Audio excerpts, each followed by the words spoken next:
The purpose of this outfit change is not to gaslight you or to somehow convince you that I'm not filming these videos back to back because I have very distinctive makeup.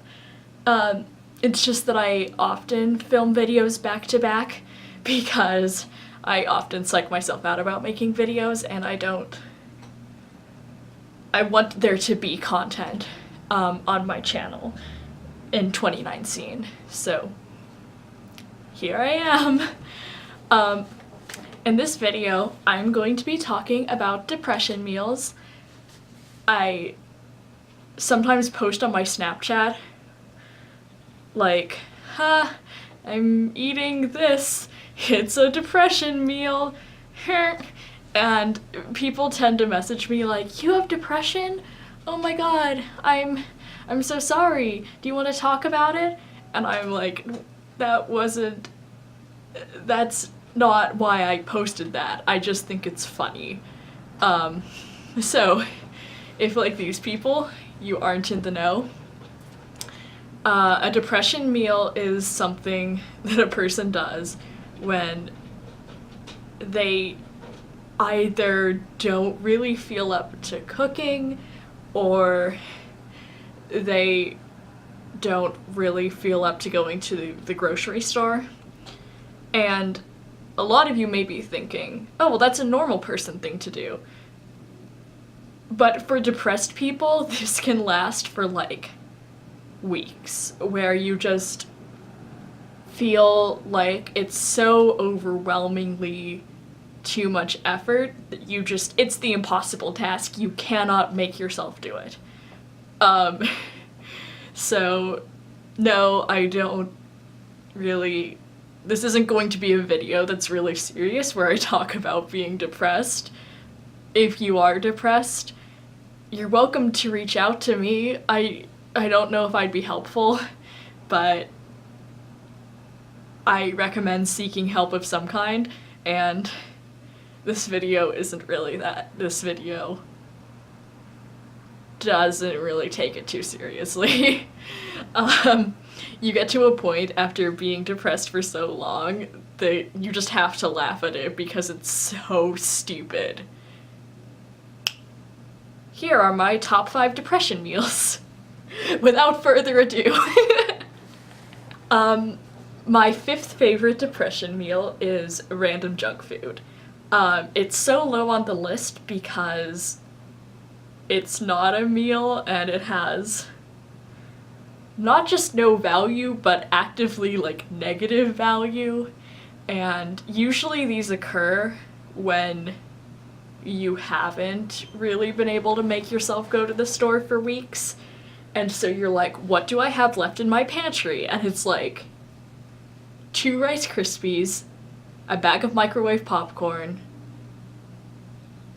just like 2 bags of tortilla chips, plain, you don't even have salsa, and a bag of just straight M&Ms that you were going to use for baking, but you never did because you were depressed. And that's kind of miserable to eat, but when you're like, I need a meal, you just pretend it counts.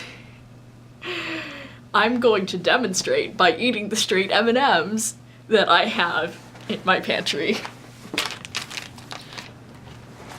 A delicious, nutritious meal. A lot of you are probably thinking, eating M&Ms sounds fun, but eating this much M&Ms is distinctly not fun. When your stomach rumbles for half an hour straight, you're like... At this point, I'm not sure if I'm taking my antidepressants the way that I take M&Ms, or if I'm taking M&Ms the way I take antidepressants. At this point, they're both so normal that I don't know. Help me! My 4th favorite depression meal is grains. Normally grains are really great because they can go with anything. But when you're depressed, you don't have anything. So like, Stir-frying rice is really good, but eating straight buttered rice 2 meals in a row, it's a little bit depressing. Like, I love rice, but it's like if my 3 options are rice, oatmeal, and pasta, and usually those have been in your cabinet for at least 3 months. Usually with cereal, it's like a year and a half or 2 years, and it's really stale and gross, and it's like something stupid that you're never going to eat, like Lucky Charms, except I am going to eat it because I'm depressed. And I'm just going to rotate between these 4 things until I'm not depressed, which isn't going to happen, or I'm just not depressed enough that I will go to the store and buy something that is worth eating. But I do really like rice. I normally like it with something. That's why I eat Chipotle. It's not because I'm like a really basic person, though it probably is, but it's because I really want their rice with a thing. No, can't have fruit in the depression house. My third favorite depression meal is anything that requires you to do the egg float test to see if it's good. This is a depression meal because of 2 reasons. Generally, it means that you don't cook anything enough because you're depressed. That you don't know if your eggs are good, so they've definitely been in there for a month.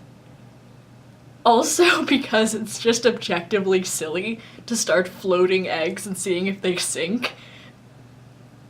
And thirdly, because, I know I said 2 reasons. Thirdly, it implies that you're going to make something. Usually that something is like a box of brownie mix that you've had in your pantry secretly in the very back. Sometimes it's something decent though.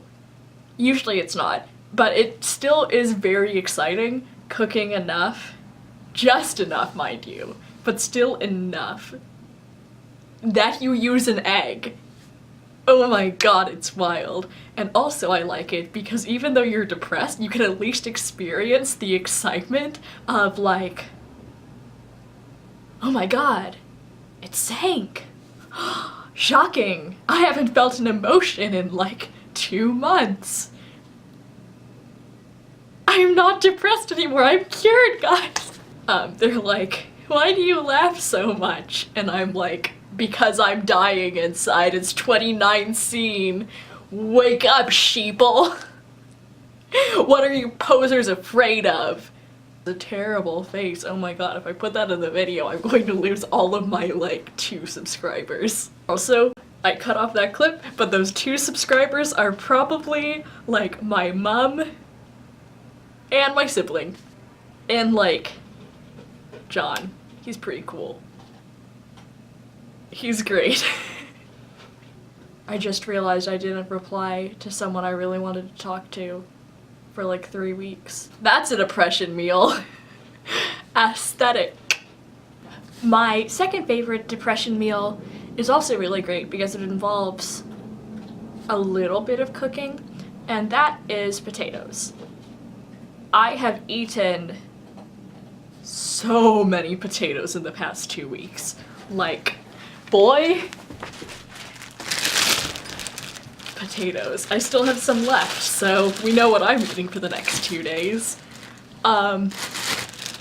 Potatoes are great because the thing you do with them is when you're not depressed, you buy a bunch of spices. Get some like oregano, thyme, paprika, salt, pepper.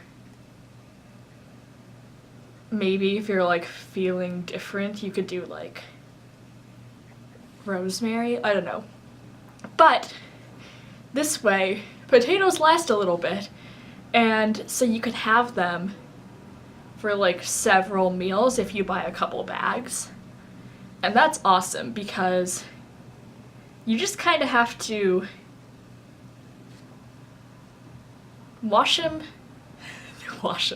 chop them, spice them and cook them, and you can pretend that they're different meals by putting different spices on them and preparing them in different ways. So you can bake them, you can mash them, you can like roast them, you can cook them, boil them, mash them, put them in a stew. Potatoes. You can also have the satisfaction of pretending to cook while not really cooking that much, and you can also feel like, wow, I'm a real adult because I just used oregano. And college kids don't really use a lot of spices to speak of. Oh, garlic too. Get some garlic up in that mix. Maybe some onions if you're feeling really fancy. Maybe I'm not depressed. Maybe I'm just pretending to be depressed. Who knows? The possibilities are limitless. I'm going to give you the honorable mention, and it's the worst drum roll ever! Drum roll, that's what I like to eat. Water and no food because you have done all your depression meals, you have nothing left, and you're like, kill me? And you just lie in bed and sip water and you're like, meal. I don't endorse this option, but everyone I know has done this at least once, and strangely, everyone I know is also depressed. Funny how God do that. So, without further ado, my number one favorite depression meal of all time is literally anything you have left in your fridge and pantry. This meal is really great because you end up trying new things you never thought you would try. You get very desperate and you start devolving in your life to a time where you weren't entirely sure what food is. And so you'll be like, I have an egg, mayonnaise, some rice, and chicken nuggets. What can I make? I also think it's great because it requires a lot of critical thinking. And critical thinking is really difficult. They teach you a lot of that in college. They're like, analyze things. In high school, you memorize things. In college, you analyze them. Not enough, or people would stop ending up in echo chambers. But just enough that you can feel accomplished. And what more could any of us want in life? So, that is today's video. I can't promise that there's going to be more content on this channel. I mean, there is. Oh my god, I just promised that. Like, there is going to be a certain amount of content that I've already filmed that is going to end up on this channel once I make a depression meal out of editing it. Tie-ins. But my New Year's goal, I don't really like resolutions, but one of my goals for the new year is to produce more content, whether that is cosplaying or drawing or making stupid games that I'll probably put on this channel so you guys can all examine how I waste my time, or my sibling and I are working on a podcast for this RPG that we've been playing for like 5 years, and we want to share with people because we think it's really cool. And I've got some other projects like that I'm working on. I have a bunch of scripts that I want to film videos for, and they're all really silly, but I do think that you guys would at least get a kick out of them, if for no other reason than, what is Ray doing with their life? More cringe content. I also have written the script for Teenage Cat Girl Problems 3. It's really mysterious. But I finally got in all the supplies I need. Supplies, I'm such a professional YouTuber. But I do hope that more content will be coming to this channel because I'm going to take a moment. People have been commenting on a lot of my videos, like, it makes me really happy seeing some of your old videos. I like watching them and it makes me feel good about my life. Now that I say that, it might sound like the person is saying that it feels good because their life is better than mine, but they actually were genuinely sweet messages. I just misrepresented them. Where people will make comments about, like, I watched Teenage Cat Girl Problems and I thought you were the worst, so I went to your channel and you're not actually the worst. And that also makes me happy. Also, anyone who comments Goth Queen. So if all the comments are Goth Queen, I'm okay with that. But also feel free to leave, like, nice messages, because that actually does boost my mood a lot. It might even make it so that I go to the store and stop eating depression meals. I love you so much. Should I do my old branding? Bye! That went horribly wrong, and my cat is concerned. Goodbye.